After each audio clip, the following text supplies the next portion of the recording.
So yes, now there is one out on the 1-3 play.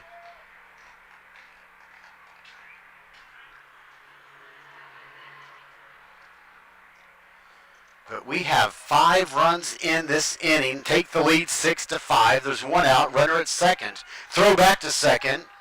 Esker dives and slides back, keeping that hand there until the shortstop releases the ball back to the pitcher.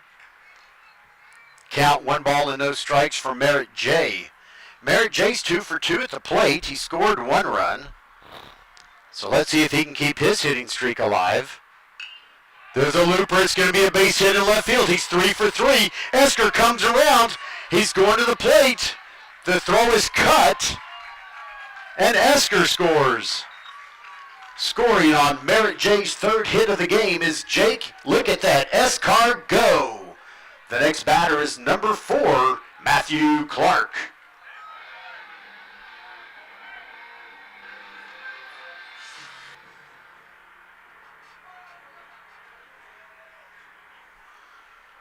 What a 5th inning, and we're getting, well, not real close to the time limit. They do put an hour 50-minute time limit now on these JV and freshman games.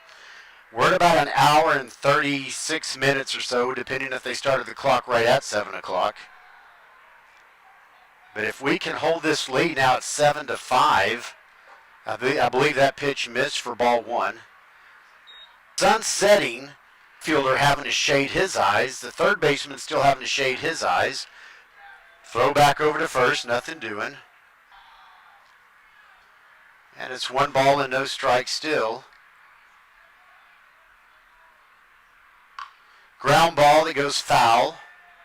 And the count will even up at 1-1. Well, just what I was thinking might have to happen to have some fortune here.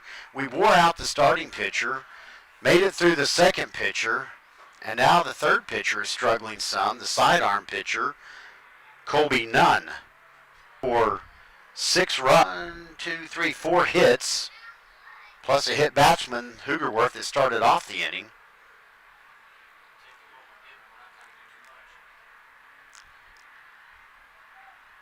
Here's the 1-1, fouls away.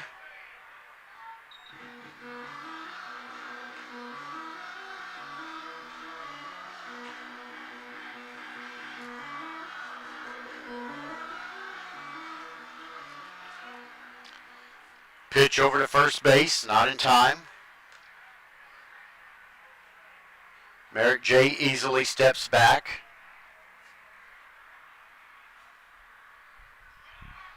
Ground ball to the pitcher. He looks at second, throws to first for out number 2. That will advance the runner.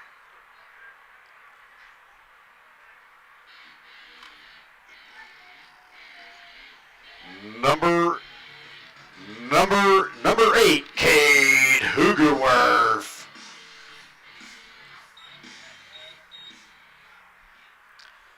So Cade Hoogerworth, who started this inning off, getting hit on the head by a pitch, looks at ball 1. He also scored the first of these 6 runs in this inning, 7 runs in the game. Pitch count evens up at 1 ball and 1 strike.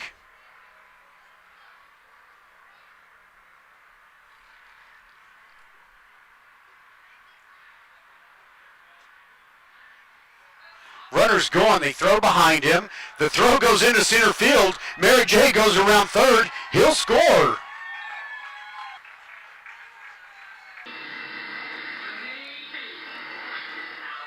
Scoring is Merritt J. In this inning. 1 ball, 1 strike. Swings and misses at that one for strike 2. What a difference an inning can make.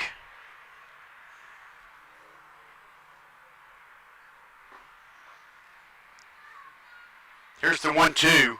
Fouls it back. Count stays at 1-2.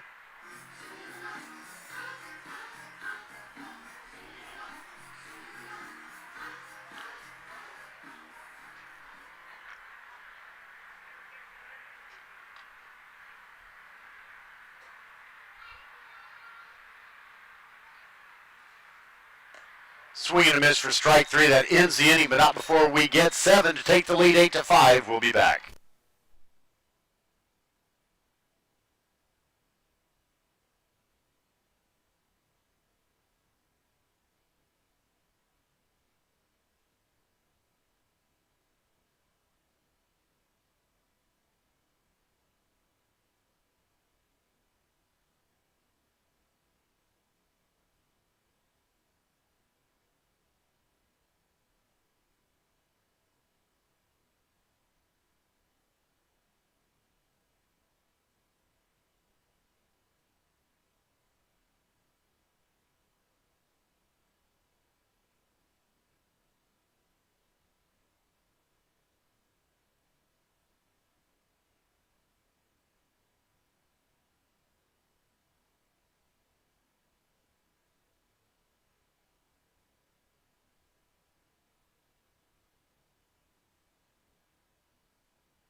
Leading off in the top of the 6th inning for the Warriors, number 12. We'll start off with their overall leadoff hitter here in the top of the 6th inning, Cade Pack. Struck out looking in the first. Got a single in the second. Flew out to the shortstop in the fourth. High fly ball there. Matthew Clark has it playable in center field. Makes the catch. One pitch, one out. That's the way to get it going.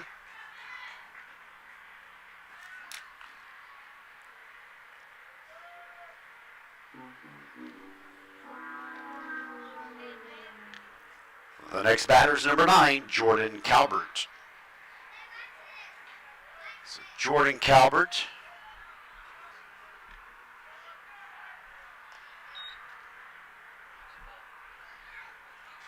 looks at the first pitch for ball 1. Thank you, Mr. Noel, for keeping me straight on what's going on. A ball that's going to go just foul.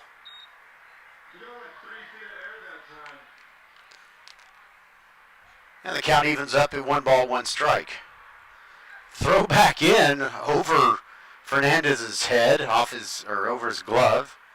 Cobos comes off third into foul territory, picks it up. But it's a dead ball, no one on base, so nothing happens.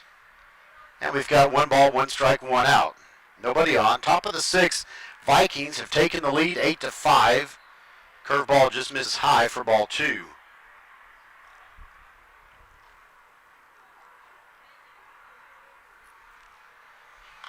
Foul ball over toward the on-deck circle for the Warriors. Count evens up at 2 balls and 2 strikes. Again, Fernandez works fairly quickly off the mound.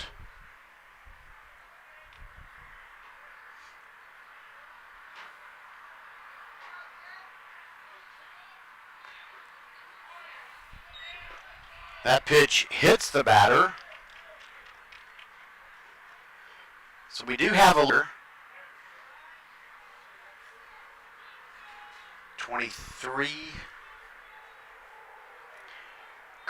Courtesy runner at first base, number 23, Chris McMahon. The next batter is number 8, Jackson Jones.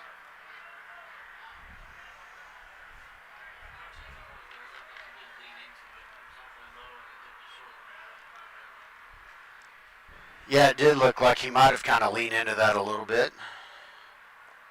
That first pitch drops low for ball 1. 1 ball and no strikes. 1 out, 1 on.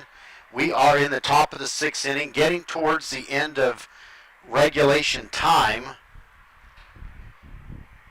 You go 7 innings, or in JV and freshman this year, an hour and 50 minutes. Nice, nasty curveball.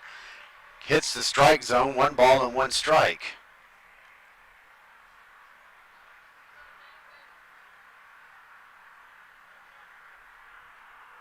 Jackson Jones, the batter. He grounded out his last time up to the first baseman. He's done that twice tonight. Pitch floats high for ball 2. Fernandez working pretty quickly. Hopefully he can stay focused and get another out here. One strike. Definitely don't want to walk this guy and have 2 on with only 1 out and get them kind of energized and starting to rally. Pitch for contact, right?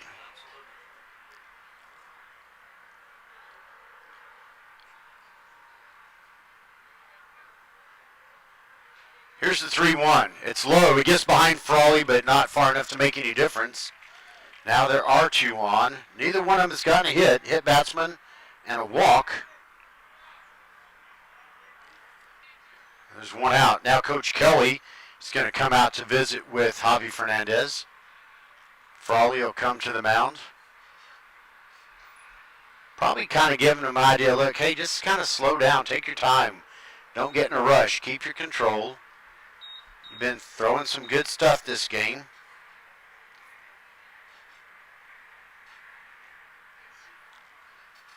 Quick visit.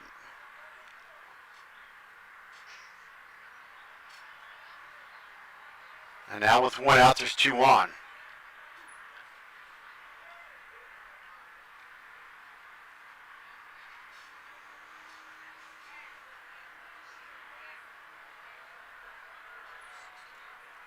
Number 16, Max Grubbs.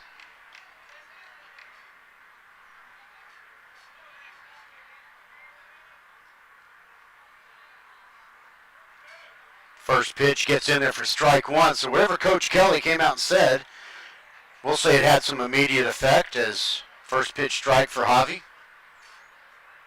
Ground ball would be nice here. There is a ground ball to the shortstop, Austin Noel. Throws to second, but it's offline. 1 run's going to score. And the runners advance to second and third, so he'll reach on an error. And a run scores. Scoring on the play, Jackson Jones. The next batter, number 17, Luke Spencer.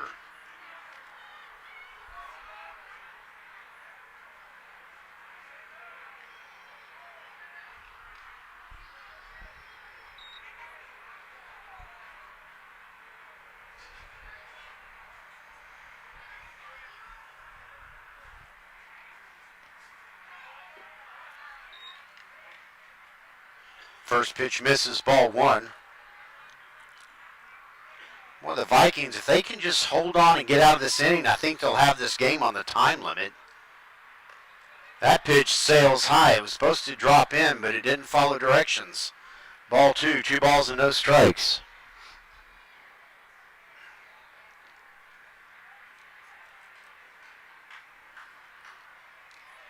Nail biter of the game between these crosstown rivals.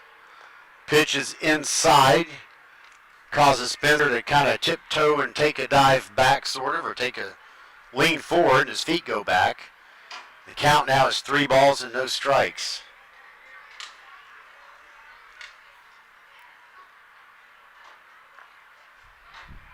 It's called strike 1. Frawley pops up, makes the runner stick close at third. Count goes to 3 balls and 1 strike.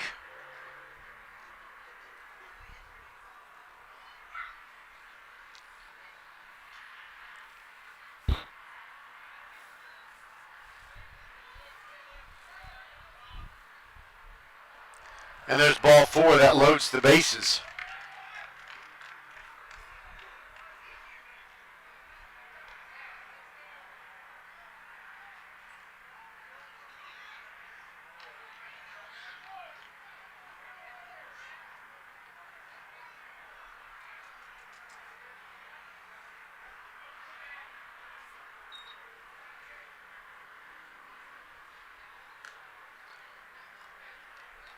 The next batter is number 5, Matt Marsick.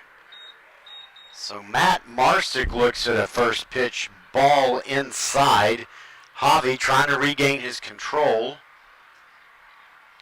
1 ball and no strikes. We need a ground ball double play or something. Oh, that ball sails high and outside. Frawley has to get up on his feet to snag that one. He calls time and says, I need to go talk to my pitcher.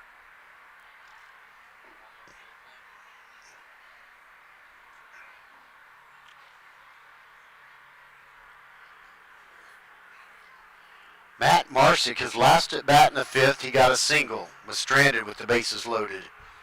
Before that, he got a single, scored a run in the 3rd.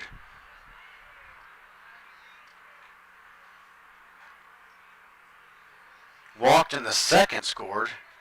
So he's had a lot of activity at bat. Field, Curtis Cox, and it's shallow enough, no one's going to try to run, so now that's helpful because that's 2 outs.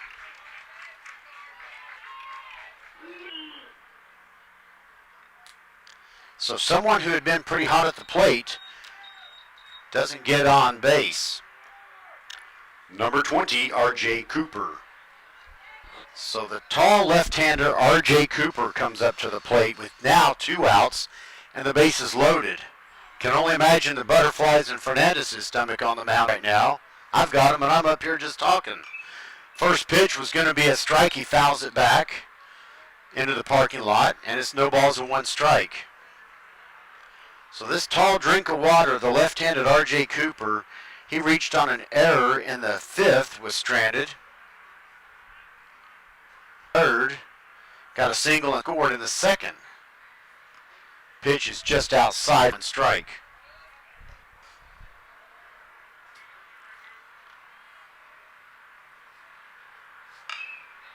Line drive into right field, that's going to score 1.